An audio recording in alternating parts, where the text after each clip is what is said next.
Oh my God, there was so much traffic this morning. I was almost late to come here to see you guys today. I really wish that there was some type of underground transportation that goes super, super fast that can get me from point A to point B. What? They're kind of making one. Really?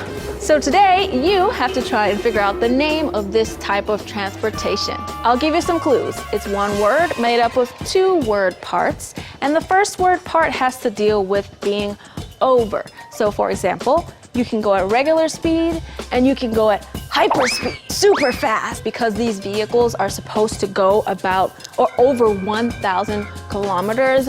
Oh my gosh. And the second word part has to deal with some sort of track. So it is a track or course that it's going on. So can you guess the name of this new up-and-coming underground mode of transportation? Hyperloop is super exciting. I just looked it up on Wikipedia to refresh my memory. I did see it in the news several months ago, but I'm so excited personally for the proposition of transportation such as Hyperloop in the United States that I don't even have enough adjectives to describe my emotions.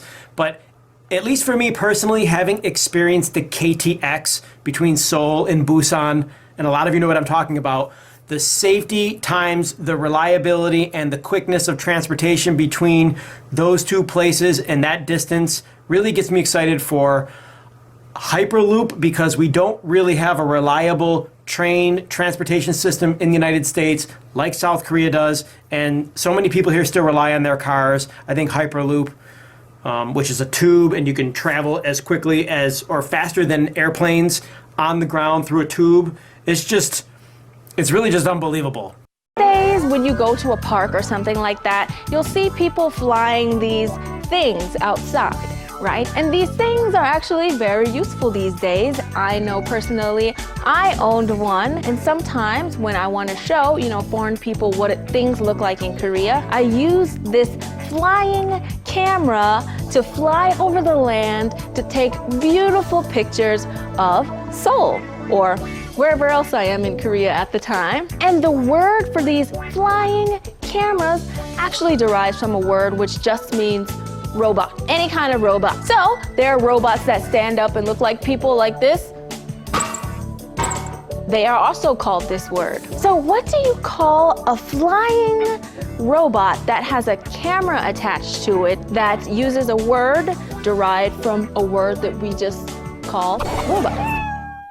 In 1987, a German aviator called Matthias Rust landed with his plane right behind me on this square illegally after crossing the Russian border unnoticed and caused a whole nation to be alarmed.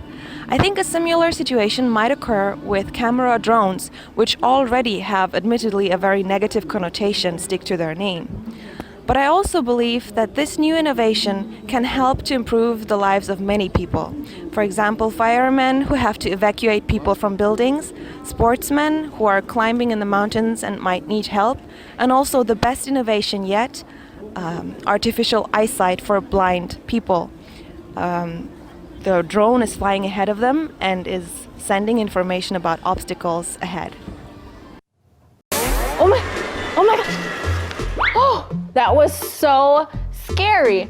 Actually, last week I went to this technology expo and we were riding this roller coaster, but we weren't really riding the roller coaster in reality, right? Because if we were really riding a roller coaster, we would be on it, outside at a theme park or something. But we were inside wearing these headsets and we were able to be like we were there. So it wasn't, the reality of me actually being on a roller coaster, but it was some other type of reality where it was just fake. It was made through technology. And there's so many different things you can go on. I've been on this type of roller coaster. I've been on this type of even safari. That was really fun. And there was one with dinosaurs, and the dinosaurs were chasing us and we were riding in this car.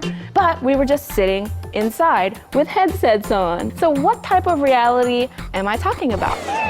Time being, I don't think that virtual reality is going to become commonplace anytime soon, simply because I don't think that there are enough uses for it at the moment. However, over the next few years, I definitely believe that there will be many major improvements and developments in it. But for now, I think it's mainly being used for 360-degree videos and photos, which definitely does give the viewer a lot more freedom and is able to give more control to what the viewer wants to look at. However, I definitely think the future of virtual reality is in gaming and to create more immersive content for the gamer.